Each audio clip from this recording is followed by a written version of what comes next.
اعوذ باللہ من الشیطان الرجیم بسم اللہ الرحمن الرحیم الحج اشہر معلومات فمن فرض فیہن الحج فلا رفث ولا فسوق ولا جدال فی الحج وما تفعلوا من خیر یعلمہ اللہ وتزودوا فإن خیر الزاد التقوی واتقون یا اولی الالباب لیس علیکم جناح ان تبتغوا فضلا من ربکم فاذا افضتم من عرفات فاذکروا اللہ عند المشعر الحرام واذکروه کما ہداکم وان کنتم من قبلہ لمن الضالین ثم افیضوا من حیث افاض الناس واستغفروا اللہ ان اللہ غفور رحیم فَإِذَا قَضَيْتُم مَّنَاسِكَكُمْ وَاذْكُرُوا اللَّهَ كَذِكْرِكُمْ آبَاءَكُمْ أَوْ أَشَدَّ ذِكْرًا فَمِنَ النَّاسِ مَن يَقُولُ رَبَّنَا آتِنَا فِي الدُّنْيَا وَمَا لَهُ فِي الْآخِرَةِ مِنْ خَلَاقٍ وَمِنْهُم مَّن يَقُولُ رَبَّنَا آتِنَا فِي الدُّنْيَا حَسَنَةً وَفِي الْآخِرَةِ حَسَنَةً وَقِنَا عَذَابَ النَّارِ أُولَٰئِكَ لَهُمْ نَصِيبٌ مِّمَّا كَسَبُوا واللہ سریع الحساب صدق اللہ العظیم۔ فرمایا کہ الحج اشہر معلومات، حج کے مہینے معلوم ہیں۔ کون سے حج کے مہینے ہیں؟ شوال، ذوالقعدہ، ذی الحج اور محرم، یہ 4 مہینے حج کے مہینے کہلاتے تھے۔ اور چونکہ پرانے زمانے میں سفر بڑا لمبا ہوتا تھا، لوگ 2 3 مہینے کے سفر تھے، پیدل سفر تھے، گھوڑوں اونٹوں پر سفر تھے، اس لیے ان سارے یہ ایام میں ان سارے مہینوں کو حرمت حاصل تھی، اور تاکہ لوگ آسانی کے ساتھ بغیر کسی خوف و خطر کے سفر کر سکیں۔ ویسے حج کے دن صرف 5 ہیں، 5 یا 6، 5 8 ذی الحج سے لے کر 12 یا 13 ذی الحج تک۔ فمن فرض فیہن الحج، فرمایا جو اپنے آپ پر حج کو فرض کر لے، یعنی جو احرام باندھ لے، حج کے ارادے سے وہاں پہ پہنچ جائے، اس نے گویا حج فرض کر لیا اپنے آپ پر، تو اس پر کیا پابندیاں ہیں؟ فلا رفث، تو وہ کوئی بھی شہوانی بات نہیں کرے گا، شہوت کی کوئی بات نہیں کرے گا۔ اگرچہ بیوی بھی ساتھ ہو تو بیوی سے صحبت تو دور کی بات ہے، کوئی اس طرح کی بات بھی کرنے کی، زبانی بات کرنے کی بھی اجازت نہیں ہے حج کے ان ایام میں، 8 ذی الحج سے لے کر 12 یا 13 ذی الحج تک۔ ولا فسوق، اور نہ کوئی اللہ کی نافرمانی کسی بھی قسم کی جائے، ولا جدال فی الحج، اور نہ کوئی لڑائی جھگڑا کیا جائے حج میں۔ یہ سب سے مشکل امر ہے، کیونکہ لوگ جمع ہوتے ہیں حج میں، ہر طرف کے، ہر طبیعت کے، ہر مزاج کے، ہر قوم کے لوگ موجود ہوتے ہیں، تو اللہ کے اس حکم پر عمل کرنا واقعتاً انتہائی مشکل ہے۔ بلکہ علماء نے تو یہاں تک لکھا ہے اگر تمہارا خادم ساتھ ہو اس کو ڈانٹنا بھی منع ہے حج کے ان ایام کے اندر۔ کو جائے دوسروں سے لڑائی جھگڑا لیکن ہوتے ہیں، تو اللہ پاک معاف فرمائے، انسان تلخی میں، غصے میں، سفر میں ہوتا ہے تو آ جاتا ہے۔ اس لیے ان 3 چیزوں کا اللہ نے خاص طور پر ذکر فرمایا، کسی بھی شہوت کی بات کا، یعنی اگر اپنی بیوی ساتھ نہ بھی ہو تو قسم قسم کی عورتیں موجود ہوتی ہیں، اس لیے اپنی نظروں کی خاص طور پر حفاظت کی جائے، اپنے دل پر کنٹرول کیا جائے، اور اسی طرح کوئی بھی نافرمانی اللہ کی، خاص طور پر لڑائی جھگڑا جو ہے دوسروں سے، اس کو اللہ نے کہا کہ حج کے زمانہ میں بالکل منع ہے۔ وما تفعلوا من خیر یعلمہ اللہ، فرمایا جو بھی تم بھلائی یا نیکی کرو گے حج کے ان زمانوں میں اللہ اس کو جانتا ہے، یعنی اللہ جاننے کا مطلب کیا ہے کہ وہ اللہ کے ریکارڈ میں محفوظ ہے، وہ ضائع نہیں جائے گی۔ وتزودوا، لیکن زاد راہ لے لیا کرو۔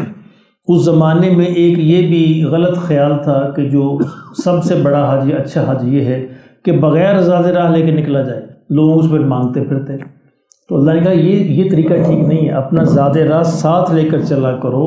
ہاں البتہ فإن خیر الزاد التقوی، سب سے بہترین زاد راہ تقوی ہے، اس میں تو کوئی شک نہیں کہ جو تقوی کے ساتھ چلے گا وہ بڑا اچھا ہے، لیکن پھر بھی دنیاوی اسباب کے طور پر اپنا کھانا پینا سامان تمہارے ساتھ ہونا چاہیے۔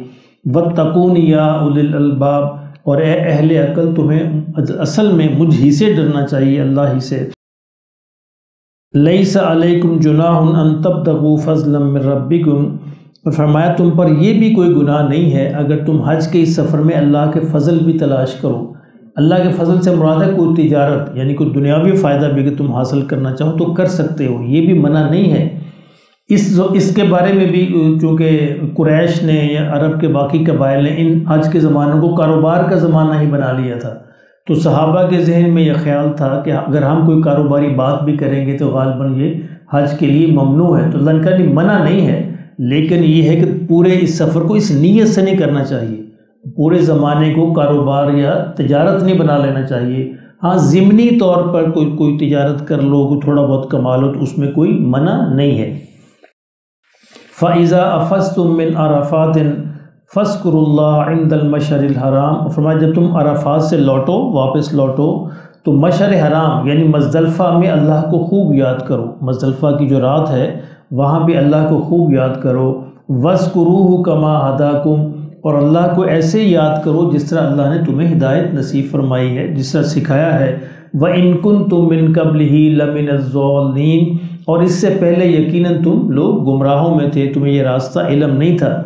اب وہ ہدایت کیسے سکھائی ہے؟ وہ ہدایت نبی صلی اللہ علیہ وسلم کے ذریعے جیسے آپ نے تعلیم دی ہے، اس طرح واپس عرفات سے جب تم آؤ اور مشعر حرام یعنی مزدلفہ میں ٹھہرو تو اللہ ہی کی یاد کیا کرو۔ ثم افیضوا من حیث افاض الناس، اور پھر فرمایا تم بھی وہیں سے جا کے واپس آؤ، وہیں سے لوٹو جہاں سے لوگ واپس آتے ہیں۔ یہ اصل میں قریش کو بتایا گیا ہے۔ قریش نے اپنے آپ کو دوسروں سے ممتاز کرنے کے لیے یہ طریقہ اختیار کر لیا تھا کہ چونکہ ہم دوسروں سے ممتاز ہیں، ہم زیادہ محترم ہیں، ہم زیادہ عزت والے ہیں، تو ہم عرفات تک نہیں جائیں گے، باقی لوگ جائیں ہم نہیں جائیں گے۔ یہ مزدلفہ ہی سے اور بعض منی ہی سے واپس لوٹ آتے تھے، تو اللہ نے کہا یہ غلط ہے، تمہیں بھی وہاں تک جانا چاہیے جہاں تک لوگ جاتے ہیں، جہاں سے جا کے واپس آتے ہیں، تم بھی وہیں سے واپس آؤ۔ وَاسْتَغْفِرُ اللَّهَ، اور اللہ سے استغفار طلب کرتے رہو۔ ان اللہ غفور الرحیم، بے شک اللہ معاف کرنے والا اور رحم کرنے والا ہے۔ فَإِذَا قَضَيْتُم مَنَاسِكَكُمْ، اور فرمایا جب تم حج کے مناسک پورے کر لو، یعنی مزدلفہ کے بھی، عرفات کے بھی، منی کے بھی، تو پھر باقی دنوں منی میں ٹھہرنا ہوتا ہے، تو وہاں پہ کیا کرنا ہے؟ فَاذْكُرُوا اللَّهَ، تو اپنے اللہ کو یاد کیا کرو۔ یعنی منی میں اور کوئی کام نہیں ہے سوائے اللہ کی یاد کے، وہ نماز کے ذریعے ہو، تلاوت سے ہو، ذکر اذکار سے ہو، دعاؤں سے ہو، کسی بھی طریقے سے ہو، اللہ کو یاد کرو۔ کہ ذکرکم آباءکم، فرمایا جس طرح تم اپنے آباء و اجداد کو یاد کیا کرتے تھے۔ یہ بھی انہوں نے طریقہ بنا لیا تھا کہ منی کے اندر ٹھہرتے، ایک میلے کا سما ہوتا اور وہاں پہ اپنے آباء و اجداد کے قصے سناتے ایک دوسرے کو۔ تو اللہ نے فرمایا یہ نہیں، او اشد ذکرہ، بلکہ اللہ کو اس سے بھی یاد کیا کرو جس طرح تم اپنے آباء و اجداد کو یاد کرتے تھے۔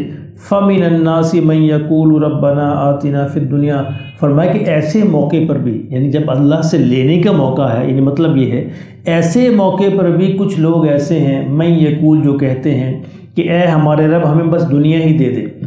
وَمَا لَهُ فِي الْآخِرَةِ مِنْ خَلَاقٍ، فرمایا پھر ان کا آخرت میں کوئی حصہ نہیں ہو۔ یعنی کیسے بیوقوف لوگ ہیں کہ ایسی قبولیت کے موقع پر بھی وہ صرف اللہ سے دنیا مانگتے ہیں۔ میں یہ طریقہ ٹھیک نہیں ہے، کیسے مانگو؟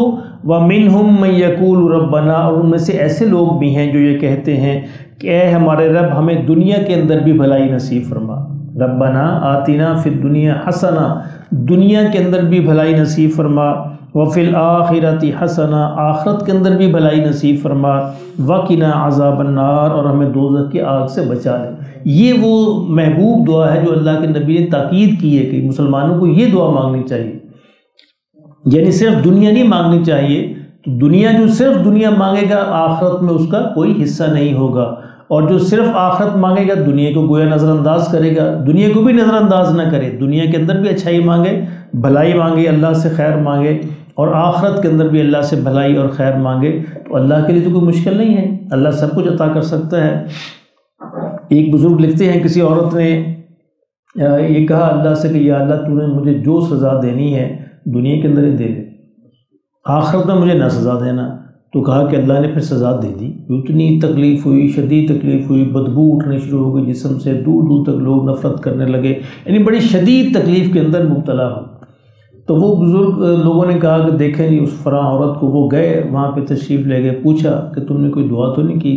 ان کا جی میں نے یہ کہا تھا کہا کہ بھلی کہ کہتے ہیں بھلی لوگ اللہ دا کی سی اللہ تو بڑا رحیم، اللہ کو دنیا بھی مانگ لیں نہیں، دنیا کے اندر بھی عافیت مانگتی، آخرت میں بھی عافیت۔ اللہ کے لیے کوئی مشکل تھا؟ یہ تم نے کیا شرط لگا دی کہ دنیا میں سزا دے؟ نہیں، دنیا کے اندر بھی عافیت مانگو، دنیا کے اندر بھی بھلائی مانگو اور آخرت میں بھی بھلائی مانگو۔ اللہ کے لیے تو کوئی مشکل نہیں ہے کہ اللہ اس کو یہ عطا فرما دے۔ تو یہ طریقہ ہے، ہمیں بھی ہمیشہ یاد رکھنا چاہیے کہ جو بھی انسان دین اور دنیا دونوں کے لیے مانگے، اللہ کے لیے کوئی مشکل نہیں ہے عطا کرنا۔